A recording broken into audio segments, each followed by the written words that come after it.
This is how the stand comes in the kit. It's already been fully machined with a nut and a ball joint on the end of it. As you can see, that will allow you to position the plane any way you want, and then just lock it up just for a bit better appeal. As I say, the machining's fully done for these parts.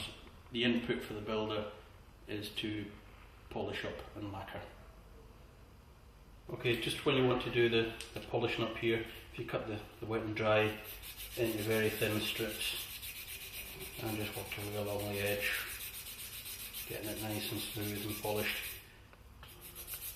And when you've worked your way and you've got it all looking nice, cut thin strips of bit of cotton and you put a bit of brasso polish on, and again you can get it to like a mirror finish very quickly.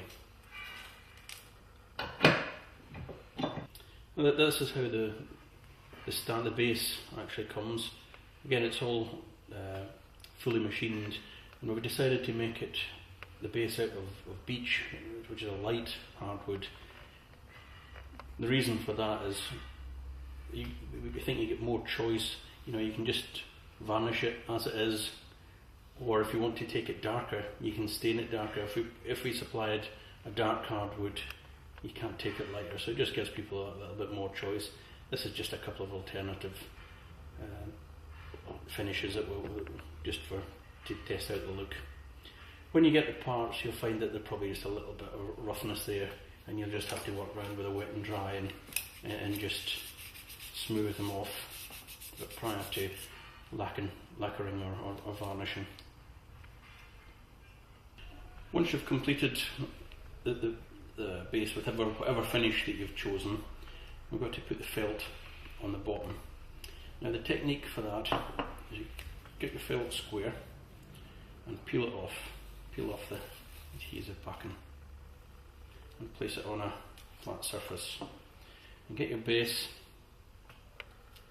and put it in the centre and squeeze down. Now, what you don't do at this point is trim off the excess. What you need to do is turn it round and just gently use the heat of your hand to gradually push and expand the felt into the base. Gradually just work it way around. If you cut the outside edge off too quickly, you'll find that it wants to pull and it will not leave a crisp edge. With the heat of your hand and just gradually working it will take it in. Then you get the identity plate, which has got your individual number on it. Place it on and push it in tight. Let it rest for a few minutes just so it's all relaxed, and just get a pair of scissors and trim your way around.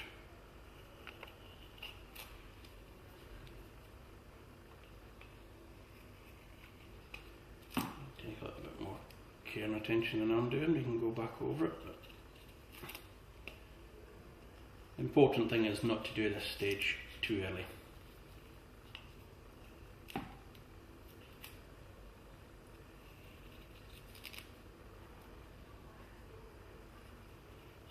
And there we go. Any bits that's over there, just keep working your way around and trimming it off to make it nice and presentable.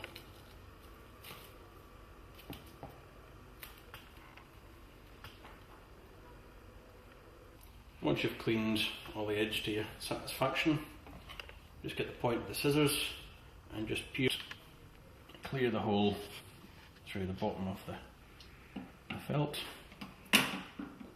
and get your ID plate goes underneath, and a polished plate to go on the top.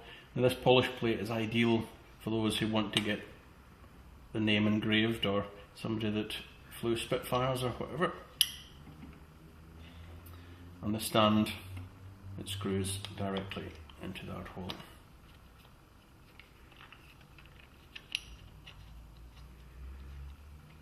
And I'll pull it in tight.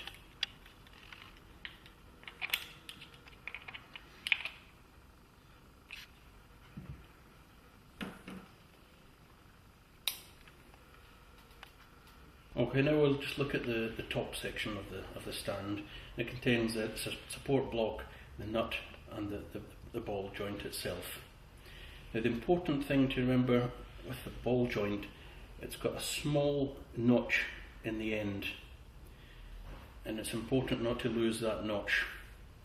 What happens with that? When the ball joint's assembled, that notch will locate into the main beam, and when it's assembled and the nut on, that will stop the full assembly unravelling. So I'll just put this together and show you. This comes assembled when you get it, but you need to just clean out that there might be a few little burrs. You just use the needle file and just dress it.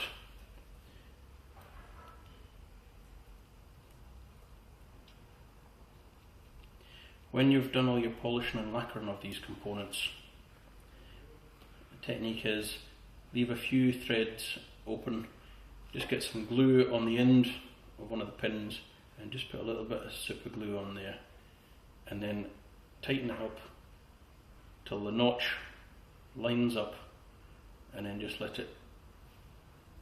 the glue go off and just clean out any little burrs so the main beam can go in instead of going.